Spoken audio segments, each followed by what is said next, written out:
Hello, everybody. Welcome to Sick of Shit Broadcasting. I'm the host of this program, yours truly, Mr. Sick of Shit. Because just like you, I'm sick of this shit going on in this country, around the world, everywhere.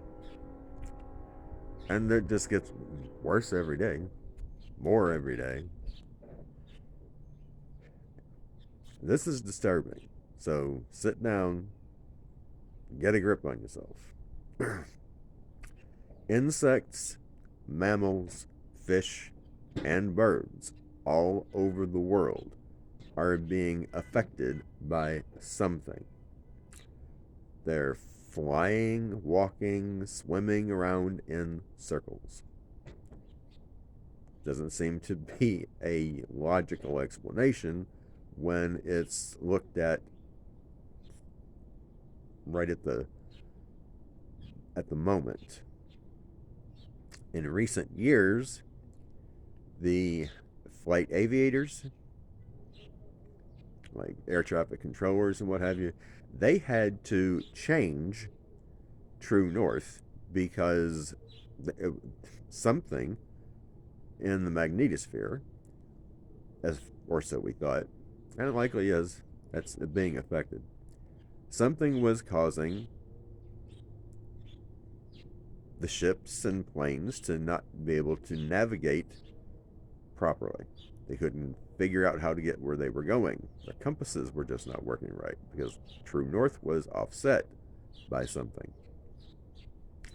Well, it had to be changed by 1 degree for this to be corrected. Now, for a pole shift to occur, it doesn't actually happen the way that we've seen in the movies. The whole planet doesn't turn upside down.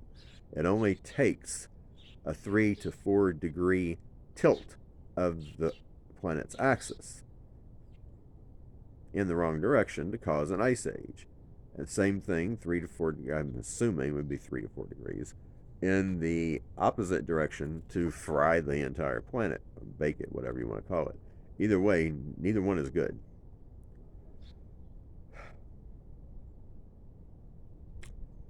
If it does, well, like I said, if it tilts in the wrong way, either direction, you either got everybody incinerated or you've got a global ice age. Looks like at this point, the ice age is what could very well be coming. And with all the crazy weather that has been seen all over the world in recent months, very early, I would say that's likely to be the latter. I mean, the ice age. And I am not convinced that we're not going to see a little ice age very much like the one that occurred during the Middle Ages very soon. It looks to me like it could have already started because if you look at the data, a lot of the same things are happening now that were happening then. We could, I'm not saying we will, but we could potentially see days during the winter that feel more like summer, and we could potentially see prolonged periods in the summer that are more like a brutal winter. I hope that doesn't happen because you want to talk about wreaking havoc on the supply chain, that would definitely do it. Everyone who could, in those circumstances, would have to migrate near the equator because it would be likely the only place on the planet that would actually be warm enough to grow food and survive.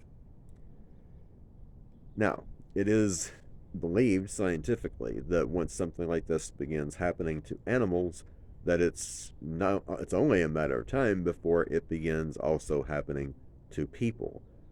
Now, there are multiple theories on this. Could be a pole shift. The magnetosphere could be out of whack. It could be, some people are believing it might be 5G, while others believe that it could have something to do with governments throughout the world experimenting on animals to see if they can control their behavior.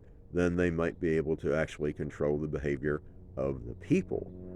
Could be any one. I don't know which one it is. You decide for yourself which one you think makes the most sense. However, a teacher, a former teacher, I find this very interesting. A former teacher was having a discussion. I don't remember exactly what the initial topic was, but they wound up on the topic of each one of these three students from differing European countries all told this teacher the same thing. They were being taught in school that everyone in Europe would eventually have to leave the continent because it was going to become uninhabitable. Now, does that mean it's going to be too hot to live there or it's going to be too cold?